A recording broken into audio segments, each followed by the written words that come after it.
Welcome to Let Me Fix This. Enjoy the video. In this video, I will show how to recharge Honda Accord AC. Start by parking level, turning off the engine, opening the hood, and wearing safety glasses. Identify the low-pressure service port by its blue or black cap and confirm system pressure with a gauge. Use the manufacturer-recommended refrigerant and follow safe slow charge practices. If pressure or temperatures seem wrong, stop and seek professional help to avoid costly mistakes. Make sure you have eye protection, gloves, a gauge set, and a refrigerant can tap.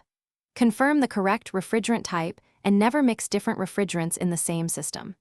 Keep the vehicle off and the engine cool before connecting tools, and avoid direct skin contact with refrigerant.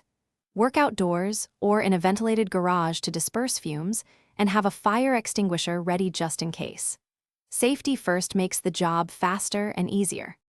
Start by checking static pressure, then run the engine and set AC to max to record running pressure.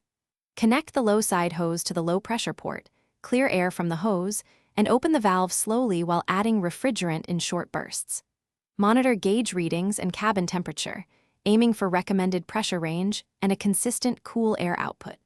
Close valves, remove hoses, and recheck for leaks and proper compressor cycling before finishing the job. Thanks for watching. If you found this helpful, don't forget to like and subscribe.